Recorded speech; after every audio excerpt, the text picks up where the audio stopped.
Welcome to Season 2 of Home Value Stories. I'm Jamie Owen.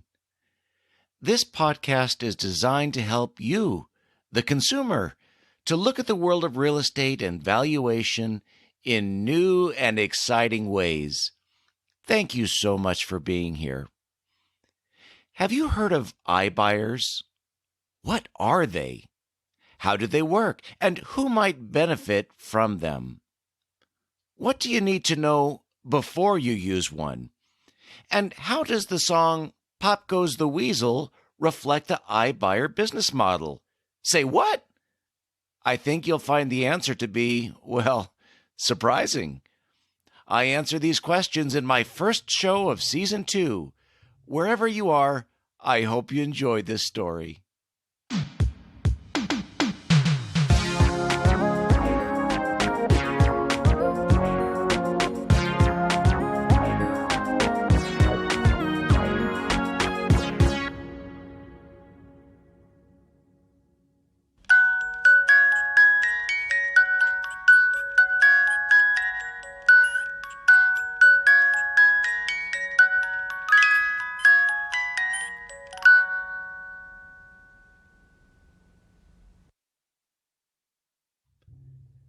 Do you remember playing with a Jack-in-the-Box toy when you were a child? For those of you who don't know what that is, it's a little box with a small arm on the side. With every crank of the metal arm, the tune to the song Pop Goes the Weasel advances until a little clown pops out of the box. The delightful song that is played in most Jack-in-the-Box toys is an English nursery rhyme, possibly dating back to the 18th century.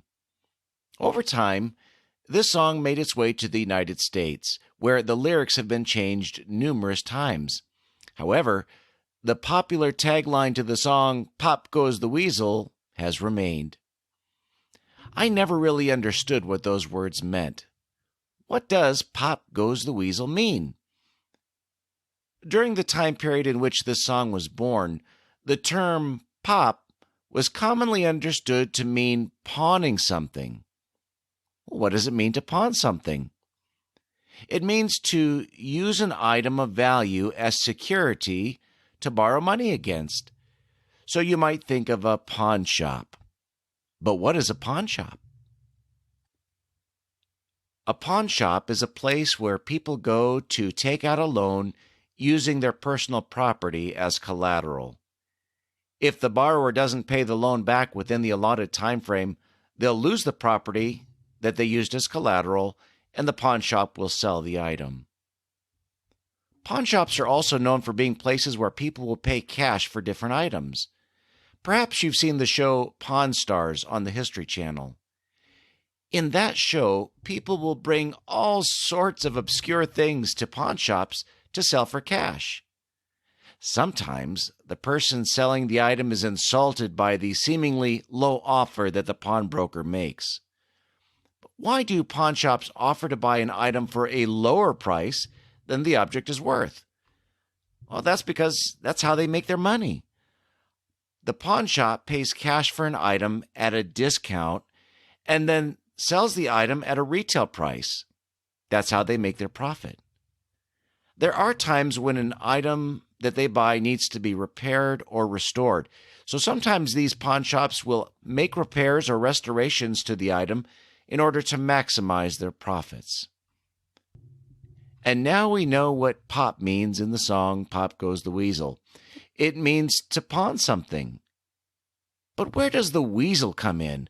What is the weasel that the song is referring to?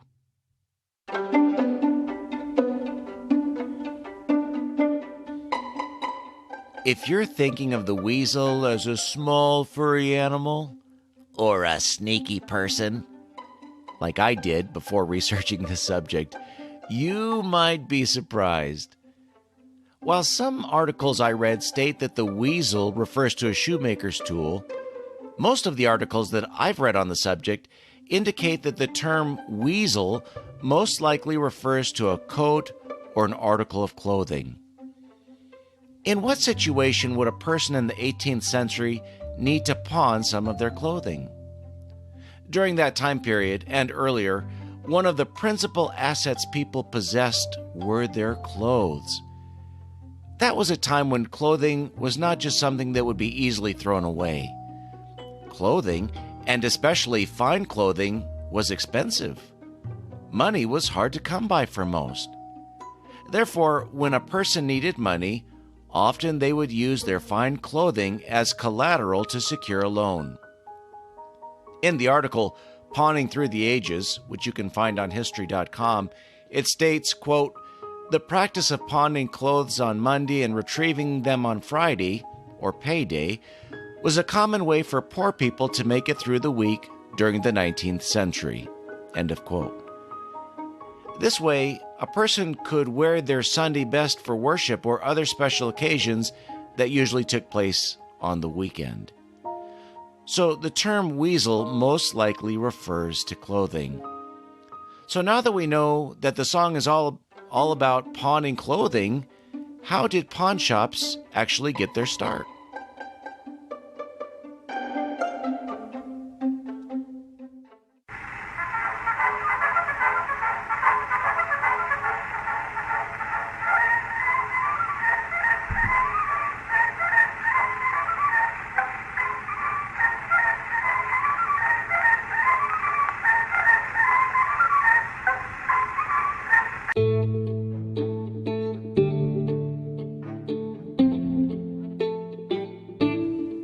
To find the first pawn shop, we have to travel to China and go back in time about 3,000 years.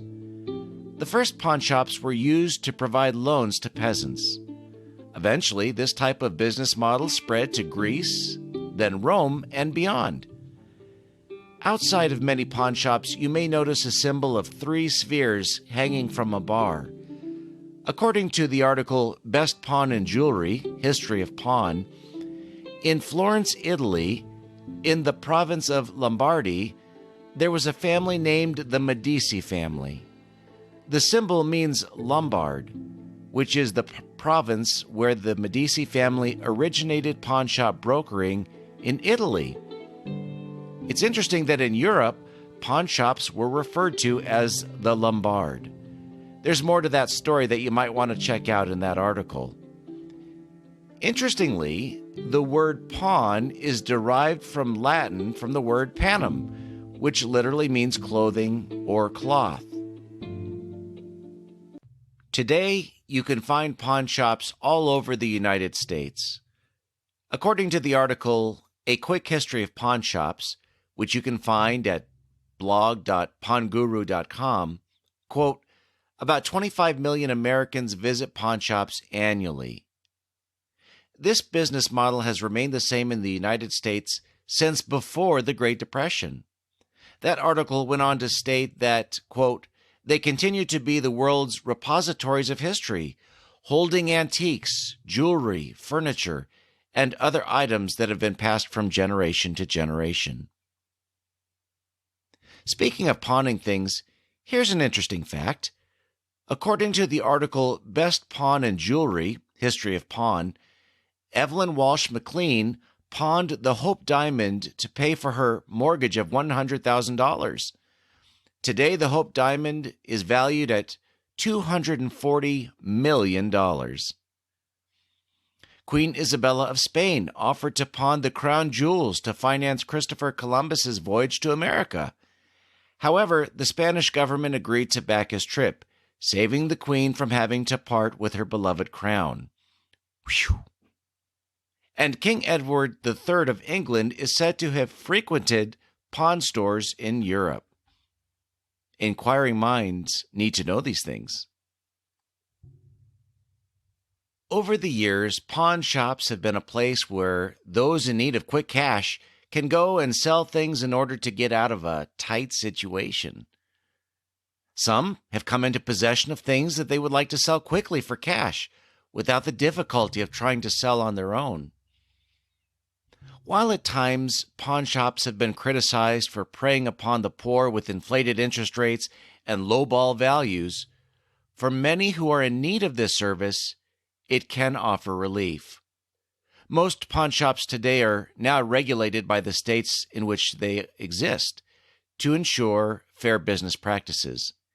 And each pawned item has to be registered to prevent stolen items from being sold.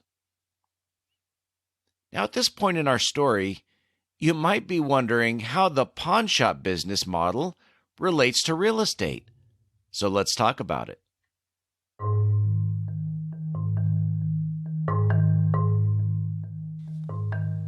The concept of offering to buy a home for cash at a discounted price and then sell it for a profit is not a new concept. In fact, investors have been doing this very thing for many, many years. I've done a fair amount of appraisal work for investors who want to know the market value of a home that they're going to pay cash for, and then they also want to know how much the home will be worth after they renovate it. In the past few years, a new type of cash buyer called an iBuyer has entered the market. The iBuyer is being branded as something new, although its business concept is like an investor or a pawnbroker who purchases something at a discount and then sells it for more. iBuyers claim that their services are more modern because they use technology to help in streamlining the process of selling a home into one relatively easy transaction. According to the article, What is an iBuyer? A Comprehensive Guide, some iBuyers charge fees that range from 6 to 15% and typically offer below fair market value to ensure a decent margin on each transaction. One of the ways that differentiates an iBuyer from the more traditional investors is the use of AVMs, or automated valuation models, to determine the value of the property that they're going to make an offer on. This type of valuation system uses computer algorithms to determine a value for the property. The iBuyer then leverages the data to make near instant cash offers on homes. Then they'll turn around and resell the property for a profit. If you're thinking of selling your home to an iBuyer, here's where you need to use some caution. In addition to paying the fees that iBuyers require, a seller is at the mercy of the iBuyer's AVM valuation on their home. Most iBuyers will send out an inspector to determine the home's condition, but I wonder if these inspectors measure the home or just inspect it for condition. I wonder if they consider things like view and location and what the market's doing. iBuyers typically do not have traditional valuations completed by an appraiser, even though this is, at least in my opinion, a much more accurate way of determining market value. Now, don't get me wrong, AVMs can be accurate at times. However, in many cases, they are not reflective of the market. For some good examples, please read my article at the Cleveland Appraisal blog entitled Appraiser versus AVM versus Zestimate, 10 Properties. AVM values are notoriously erroneous if your property is in a unique area, such as on a lake or on a golf course, like golf course frontage, or if your property is not similar to most of the properties that have sold in your immediate area. Now think about this. What if the AVM value comes in much lower than your home is really worth? Then the asking price gets further discounted by the iBuyer. Now tack on the iBuyer's fees, and the transaction could be quite costly to the seller.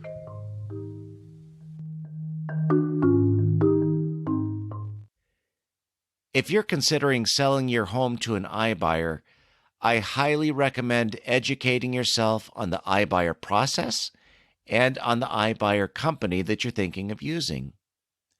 The key to knowing what you're giving up in equity is to have a realistic idea of what the market value of your home really is. And for that, I would not rely upon the iBuyers AVM valuation. The best way to find the market value of your home is to hire a state-licensed or certified appraiser to appraise your home before you call the iBuyer. Most people who go to buy a new automobile do some research beforehand. They'll look up the Kelley Blue Book price to make sure that they have an idea of what the market value of that vehicle really is. Then they can go into the transaction armed with the information they need to make a wise decision. Now, if that's true of an automobile, how much more so when it comes to one of our largest assets, our home? If you have the home appraised first, then you will know what you can potentially get on the open market for your home, especially if you hire a real estate agent to help you sell it. And I think that a good real estate agent is worth every penny. By doing your homework ahead of time, it'll keep you from ending up being surprised by what you could have sold your home for. By the way, where can you go to find an appraiser who can help in the situation? Go to findmyappraiser.com. It is an excellent resource. Findmyappraiser.com is a nationwide network of trusted, knowledgeable local appraisers dedicated to delivering accurate quality valuations for your home or business. You can search for qualified independent appraisers in your area that can help you value your home before you call the iBuyer or for any other reason. Not only are they a sponsor of this show, I'm also a member of this fantastic network of appraisers. Go to findmyappraiser.com. We have the best appraisers. Home Value Stories is also sponsored by consumerhomevalue.com, your go-to resource for trusted consumer information about all things real estate. Are you buying, selling, moving, considering remodeling, or something more? Go to consumerhomevalue.com for reliable answers to your real estate questions.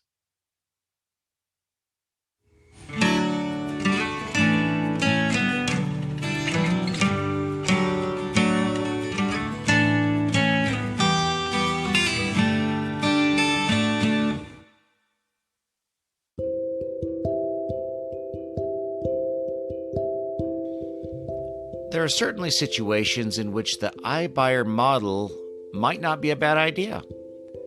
Perhaps a person has inherited a home that they don't want to keep. What if they don't need the money and they just want to sell the property as quickly as possible without worrying about showings and the whole selling process? The iBuyer model might be right for them. Some homeowners may want to sell their home, but their home might be in need of a lot of repairs, and they may not be in a position to be able to make those repairs. In that situation, an iBuyer option might be right for them.